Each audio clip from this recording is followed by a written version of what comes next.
क्या होगा जब एक शांत और मासूम सा दिखने वाला CIA हैकर अचानक अपनी पत्नी की दर्दनाक मौत के बाद एक बेरहम कातिल बनने पर मजबूर हो जाए। दोस्तों, जब चार्ल्स को पता चला कि जिस हमले में उसकी पत्नी मारी गई उसके पीछे आतंकवादी ही नहीं बल्कि उसी के अपने भरोसेमंद ऑफिसर्स शामिल हैं, तो उसने कसम खाई कि उसकी पत्नी की मौत के हर एक हत्यारे को मौत के घाट उतार कर ही दम लेगा। लेकिन क्या एक ऐसा सीधा साधा इंसान जिसने कभी बंदूक पकड़ना तो दूर कभी किसी से मामूली बहस तक नहीं की, क्या वो दुनिया के सबसे खूंखार खतरनाक क्रिमिनल लोगों का शिकार कर पाएगा या फिर खुद उन्हीं का शिकार बन जाएगा? चलिए जानते हैं हमारी आज की इस दिल दहला देने वाली कहानी को। कहानी की शुरुआत होती है चार्ल्स नाम के एक CIA क्रिप्टोग्राफर से, जो इस वक्त गैरेज में अपनी लविंग वाइफ सारा के लिए एक एयरप्लेन तैयार कर रहा था। इतने में सारा इसके पास आकर इसे घर के अंदर ले जाती है और बताती है कि मैं बिजनेस मीटिंग के सिलसिले में लंदन जा रही हूँ। सारा के दूर जाने से चार्ल्स काफी मायूस हो जाता है। यह देख सारा इसे भी साथ चलने को कहती है, पर काम की वजह से चार्ल्स इसके साथ नहीं जा पाता और खुशी खुशी सारा को अलविदा करके खुद भी अपने CIA ऑफिस के लिए रवाना हो जाता है। चार्ल्स का ऑफिस में सिर्फ एक ही बेस्ट फ्रेंड था, बेयर। काम के दौरान चार्ल्स इनक्लाइन नाम की एक अनोनिमस सोर्स से बात करता है, जो इसे बताती है कि स्पेशल एक्टिविटी सेंटर के डायरेक्टर ने चार्ल्स के बॉस मूर के साथ मिलकर एक ड्रोन स्ट्राइक तैयार की है, जिसे सुइसाइड बॉम्बिंग का नाम दिया गया है। चार्ल्स इस जानकारी पर ध्यान दिए बिना डेटा निकालने में जुट जाता है और घंटों की मेहनत के बाद उसे कामयाबी मिल जाती है और खुलासा होता है कि सरकार के साथ मिलकर मूर ने एक ऑपरेशन ऑपरेट किया था जिसमें कई लोगों की मौत हो गई, पर मूर का यह सच किसी को पता नहीं चला। खैर, रात को चार्ल्स सारा को कॉल कर उससे बात करने का ट्राई करता है, पर कांटेक्ट नहीं हो पाता। नेक्स्ट डे जब चार्ल्स ऑफिस जाता है तो मूर इसे CIA डायरेक्टर समांथा के पास भेज देता है और समांथा इसे बताती है कि एक टेरर अटैक में तुम्हारी वाइफ की डेथ हो गई है। इस अटैक की फुटेज भी चार्ल्स को दिखाई जाती है, जिसे देखने के बाद तो चार्ल्स पूरी तरह से टूट जाता है, क्योंकि सारा के बिना उसकी जिंदगी अधूरी थी। बदहवास हालत में चार्ल्स घर की तरफ निकल पड़ता है, पर घर के बाहर भी मीडिया रिपोर्टर्स की इंटरव्यू लेने के लिए भीड़ लगी होती है, पर चार्ल्स का दोस्त इसे मीडिया की नजरों से छुपाकर घर के अंदर ले जाता है। अगले दिन चार्ल्स ऑफिस आकर मूर से अटैक से रिलेटेड बात करता है और केलेब इसे कहता है कि उस होटल में टेररिस्ट का घुसना नामुमकिन था, पर पता नहीं कैसे वो एंटर कर गए। मूर केलेब की बात काटकर चार्ल्स को भरोसा दिलाता है कि हम उन टेररिस्ट्स के बारे में पता लगाएंगे। इसके बाद चार्ल्स को सारा का सारा सामान और उसकी डेड बॉडी मिल जाती है, जिसे देखने के बाद चार्ल्स अब ठान लेता है कि वो सेरा के सभी कातिलों को मौत के घाट उतार देगा। चार्ल्स को अटैकर्स के नाम भी पता चल जाते हैं, जो थे ग्रेचन, मिश्का, एलिश और शिलर। साथ ही चार्ल्स अटैक की वीडियो भी देखता है, जिसे देख पता चलता है कि इन चारों ने होटल में मौजूद सब लोगों को बंदी बना लिया था और जब सारा ने भागने की हिम्मत दिखाई तो उसे मार दिया गया। ये सभी इन्फॉर्मेशन लेकर अगले दिन चार्ल्स मूर और केलेब के पास जाता है और उन्हें क्लिप्स दिखाते हुए पूरे इंसिडेंट का खुलासा करते हुए आगे कहता है कि वो चारों टेररिस्ट्स किसी को मारने के इरादे से नहीं बल्कि किसी खास मीटिंग के लिए होटल पहुंचे थे, पर उनका यह मकसद कामयाब नहीं हो पाया और गार्ड्स के शक के घेरे में आने के बाद इन्होंने पुलिस से बचने के लिए लोगों को हॉस्टेज बना लिया। पर ये सभी बातें जानने के बाद भी मूर और केलेब का कोई खास रिएक्शन नहीं आता। ये देख चार्ल्स समझ जाता है कि ये दोनों इस सब के बारे में पहले से जानते हैं, पर इन्होंने कोई एक्शन नहीं लिया। चार्ल्स अब इन्हें धमकाते हुए कहता है कि अब मैं खुद अपनी वाइफ को इंसाफ दिलाऊंगा। अगले दिन चार्ल्स मूर के प्रोजेक्ट का प्रिंट आउट निकालकर उसे एक ID में छुपा लेता है और रात में बार में जाकर ड्रिंक करता है और एक मशीन को देखकर कुछ सोचने लगता है। नेक्स्ट डे चार्ल्स मूर के सभी काले चिट्ठों को सबूत के तौर पर उसके पास लेकर जाता है और उसे धमकाते हुए कहता है कि मैंने तुम्हारी इन्फॉर्मेशन डेट स्विच पर लगा दी है। अगर तुम चाहते हो कि यह सीक्रेट इन्फॉर्मेशन बाहर रिवील न हो तो मुझे फाइट की ट्रेनिंग दो और साथ ही उन चारों टेररिस्ट्स को मारने में मेरी हेल्प करो। मूर इसकी शर्त कबूल कर इसे रॉबर्ट हेंडरसन के पास ट्रेनिंग के लिए भेजने का फैसला करता है। चार्ल्स के जाने के बाद मूर केलेब के साथ मिलकर अपने खिलाफ जानकारी को ढूंढकर मिटाने का डिसाइड करता है और बिल्डिंग में हर जगह चिप को तलाशा जाता है, पर कोई भी सुराग हाथ नहीं लगता। इसके बाद चार्ल्स के घर की तलाशी ली जाती है और यहाँ इन्हें पता चलता है कि कल चार्ल्स एक बार में गया था और उसकी निगाह एक मशीन पर टिकी हुई थी। मूर और केलेब को लगता है कि शायद चार्ल्स ने इसी मशीन में कुछ खास जानकारी छुपा कर रखी है, इसलिए अब ये लोग बार में जाते हैं और केलेब मशीन के पास जाकर जैसे ही उसे स्टार्ट करता है तो एक CD बाहर निकलती है, जिसे ये लोग डिकोड करने के लिए अपने पास रख लेते हैं। दूसरी तरफ हम चार्ल्स को देखते हैं, जो ट्रेनिंग लेने के लिए ट्रेनिंग फैसिलिटी के पास आ गया था और इसे टीच करने वाला था रॉबर्ट हेंडरसन। चार्ल्स की ट्रेनिंग गन चलाने से स्टार्ट होती है और हम देखते हैं कि चार्ल्स शूट करने में काफी घबरा रहा है। उसका निशाना भी बहुत बेकार होता है। अपनी कमजोरी को महसूस करते हुए चार्ल्स टारगेट के पास जाकर शूट करने की कोशिश करता है, पर फिर भी टारगेट को अचीव नहीं कर पाता और पहले राउंड में फेल हो जाता है। इसके बाद बॉम्ब बनाने का टारगेट दिया जाता है, जिसे बहुत ही बेहतरीन तरीके से यह कंप्लीट करता है और हेंडरसन भी इसके बॉम्ब बनाने की कम टाइमिंग को देखकर काफी इंप्रेस होता है। इस दौरान चार्ल्स की फेक आईडी भी बन जाती है, जिससे वो दूसरे देशों में जा सकता था। हेंडरसन इसे समझाता है कि चाहे तुम्हें कोई कितना ही टॉर्चर क्यों न करे, पर तुम्हें अपनी रियल आइडेंटिटी को रिवील नहीं करना है। हेंडरसन अब तक समझ गया था कि चार्ल्स बहुत ही रहमदिल और नेक इंसान है,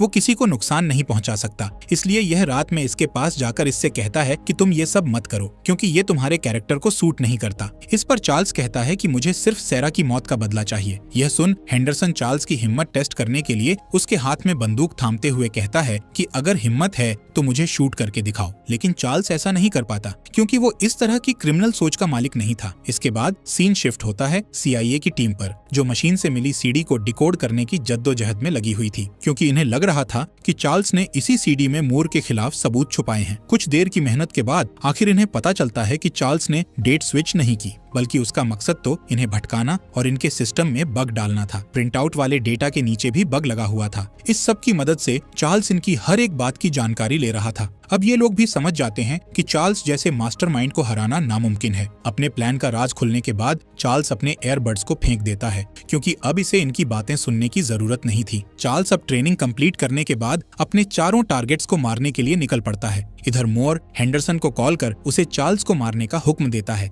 और हेंडरसन अब चार्ल्स को फॉलो करना शुरू करता है। इधर चार्ल्स लंदन से सीधा पेरिस के लिए रवाना होता है, क्योंकि यहाँ ग्रेचन नाम की टेररिस्ट मौजूद थी। चार्ल्स किसी तरह ग्रेचन का एड्रेस भी जान लेता है और जब रात में ग्रेचन घर से बाहर निकलती है तो चार्ल्स मौके का फायदा उठाकर उसके घर में दाखिल हो जाता है और फिर पूरे घर की तलाशी लेने लगता है। ये कई जरूरी चीजों की फोटो भी क्लिक करता है और जैसे ही ड्रॉर ओपन करता है तो इसे एक गन रखी दिखाई देती है। इतने में चार्ल्स को किसी के आने की आहट महसूस होती है और यह जल्दी से ऊपर एक कोने में जाकर छुप जाता है। ग्रेचन इसके ठीक निशाने पर होती है, पर फिर भी यह उसे शूट नहीं कर पाता और निराश होकर घर चला आता है। फोटोज को देखने के दौरान इसे पता चलता है कि ग्रेचन अक्सर हॉस्पिटल जाती रहती है, क्योंकि ग्रेचन एलर्जी से सफर कर रही थी। ये सब जानने के बाद अब चार्ल्स ग्रेचन को मारने का दूसरा तरीका निकालता है और अगली सुबह वह फूल खरीदता है जिससे ग्रेचन को एलर्जी थी। इधर ग्रेचन कुछ मेडिकल टेस्ट करवा रही होती है और तभी चार्ल्स डॉक्टर का गेटअप लेकर उसके पास आ जाता है और जिस चेंबर के अंदर ग्रेचन बंद थी उसे बाहर से लॉक कर ऊपर से उसमें एलर्जिक फूल डालने लगता है। हालांकि ग्रेचन इसे ऐसा करने से मना करती है, पर चार्ल्स इस पर कोई रहम नहीं दिखाता है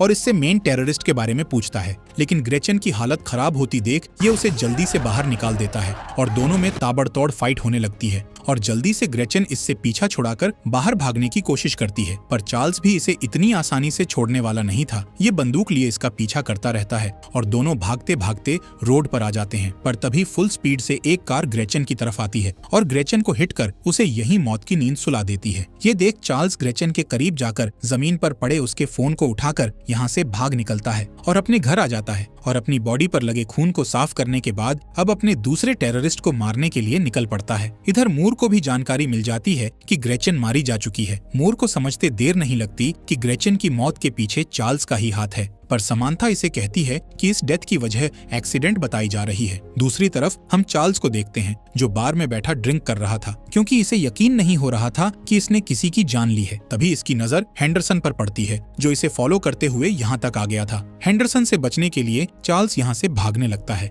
और बचते बचाते दूसरे बार में आ जाता है, पर हेंडरसन मौत की तरह यहाँ भी इसके पीछे चला आता है। चार्ल्स इसे देख बाथरूम में चला जाता है जहाँ भागने के लिए कोई विंडो नहीं थी। अब चार्ल्स भागने से बेहतर इससे बात करने का फैसला करता है और पूछता है, तुमने मुझे कैसे ढूंढा? इस पर हेंडरसन कहता है कि मैं जानता था ग्रेचन की मौत के बाद उसका फोन तुम्हारे कब्जे में ही होगा, बस उसी के फोन को ट्रैक करते हुए तुम तक पहुंच गया। इस दौरान चार्ल्स वॉशरूम में छोटा सा एक्सप्लोजन करके यहाँ से भाग निकलता है और अब ग्रेचन के मोबाइल को ट्रैक करके उस तक पहुँचना नामुमकिन था। चार्ल्स इंक्लाइन को मैसेज कर उससे हेल्प मांगता है, जिस पर इंक्लाइन इसे इस्तांबुल आने को कहती है, क्योंकि दोनों काफी सालों से एक दूसरे से बात करके सीक्रेट इन्फॉर्मेशन शेयर करते थे। इंक्लाइन से मिलने के लिए ये इस्तांबुल आ जाता है और एक लेडी पास आकर इसे साथ चलने को कहती है और खुलासा होता है कि यही इंक्लाइन है। ये चार्ल्स को कार में बैठाकर अपने ठिकाने तक ले जाने लगती है और रास्ते में बताती है कि तुम्हारे साथ जो कुछ भी हुआ मुझे सारी खबर है। साथ ही यह अपने बारे में बताते हुए कहती है कि मेरे हस्बैंड CIA के एजेंट थे, लेकिन काम वो रशियन एजेंसी के लिए करते थे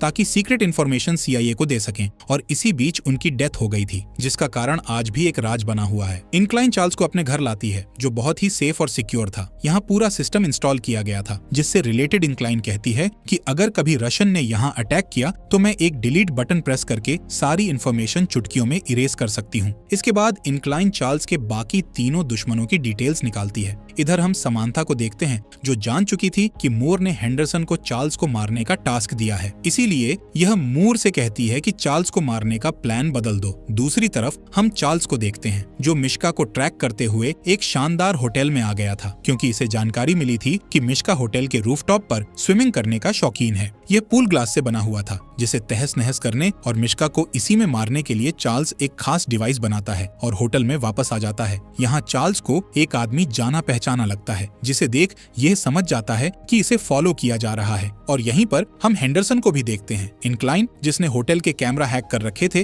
वो चार्ल्स को अलर्ट करते हुए कहती है कि यहाँ CIA एजेंट के साथ साथ हेंडरसन भी मौजूद है, इसलिए यह चार्ल्स को अभी कुछ भी न करने की सलाह देती है। पर चार्ल्स इसकी एक नहीं सुनता और पूल के पास पहुंच जाता है और मिश्का से टेरर अटैक के हेड के बारे में पूछताछ करता है। पर मिश्का इसे कुछ नहीं बताता और गुस्से में चार्ल्स पूल को तोड़ देता है और पूल से नीचे गिरते ही मिश्का की मौत हो जाती है। इनक्लाइन चार्ल्स से कांटेक्ट कर उसे बताती है कि हेंडरसन अब तुम्हारी तरफ ही बढ़ रहा है, इसलिए तुम्हें अभी यहाँ से निकलना होगा। चार्ल्स को भागता देख हेंडरसन इसके बेहद करीब पहुंच जाता है, पर इससे पहले कि कुछ कर पाता, समांथा का आदमी आकर हेंडरसन पर हमला कर देता है और हेंडरसन को शूट करने की कोशिश करता है, पर इससे पहले ही हेंडरसन उसे मार गिराता है। इन दोनों की फाइट के दौरान मौका देखकर चार्ल्स यहाँ से बचकर भाग जाता है। अब मूर को भी पता चल जाता है कि समांथा ने चार्ल्स को प्रोटेक्ट करने के लिए अपने आदमी भेज दिए थे, इसलिए यह समांथा से चार्ल्स की लोकेशन पूछता है और समांथा उसे होटल का नाम बता देती है, जिसकी CCTV फुटेज चेक करने के दौरान मूर को चार्ल्स के कान में लगी ईयरपीस नजर आ जाती है, जिसे हैक करके ये लोग चार्ल्स की बातों को सुनने लगते हैं और इनक्लाइन के बारे में भी इन्हें जानकारी मिल जाती है। दूसरी तरफ हम चार्ल्स और इनक्लाइन को देखते हैं, जो अब इस्तांबुल वाले घर में थे। रात में बत्तखों के चीखने की आवाज सुन इनक्लाइन समझ जाती है कि उनकी जान खतरे में है और कैमरा में इन्हें कुछ सोल्जर्स घर की तरफ आते हुए नजर आते हैं। इनक्लाइन जल्दी से सारा डेटा इरेज कर चार्ल्स को लेकर यहाँ से भागने लगती है, पर यह सोल्जर्स की नजरों में आ जाते हैं और इन पर फायरिंग होने लगती है। इस अफरा तफरी के माहौल में इनकी कार का एक्सीडेंट हो जाता है और जख्मी इनक्लाइन को चार्ल्स साइड सीट पर बैठाकर खुद ड्राइविंग करता है और गाड़ी को पार्किंग में ले जाकर गाड़ी को पार्क करता है। इनक्लाइन की डेथ हो चुकी थी, इसलिए यह अब अकेले ही मिशन पर निकल पड़ता है। अब यह एलिश के साथ एक वेपन डील फिक्स कर उसके पास जाने लगता है, पर जाने से पहले यह अपनी एक फुटेज बर्लिन के कैमरा में डाल देता है, जिससे CIA वालों को लगता है कि चार्ल्स बर्लिन में ही है। चार्ल्स एलिश को बॉक्स खोलने को कहता है, जिसमें बॉम्ब रखे हुए थे। चार्ल्स इसे धमकाते हुए कहता है कि अगर जरा भी होशियारी की तो ये बॉम्ब ब्लास्ट होते ही तुम्हारी जान ले लेंगे। चार्ल्स एलिश से उसके बॉस का नाम पूछता है, जो कि शिलर है और ये बाल्टिक सी में रहता है। सब जानने के बाद चार्ल्स तो यहाँ से निकल जाता है, पर बॉम्ब ब्लास्ट होते ही एलिश मारा जाता है। अब चार्ल्स शिलर की तलाश में उसके पास आ जाता है और शिलर के गार्ड्स पर पैनी नजर बनाए रखता है। एक दिन एक अनजान शख्स चार्ल्स के पास आकर उसे शिलर के ठिकाने पर ले जाता है। शिलर जानता था कि चार्ल्स ने मूर और केलब के साथ कौन सी डील की है और इसकी वीकनेस क्या है, इसलिए ये चार्ल्स को शूट करने को कहता है। और तभी शिलर को पता चलता है कि उनकी शिप दूसरी दिशा में जा रही है और कैप्टन भी इसे कंट्रोल नहीं कर पा रहे थे। चार्ल्स इन्हें बताता है कि ये शिप गल्फ ऑफ फिनलैंड में ही जाकर रुकेगी। कुछ देर बाद शिलर को पुलिस अरेस्ट कर लेती है और मूर केलेब का सच भी सबके सामने आने के बाद उन्हें हथकड़ियां पहना दी जाती हैं। लास्ट में हेंडरसन भी चार्ल्स के साथ सब सॉर्ट आउट कर लेता है और चार्ल्स, जो एयरप्लेन सारा के लिए बना रहा था, उसे कंप्लीट कर हवा में उड़ाते हुए नजर आता है और मूवी यहीं खत्म हो जाती है।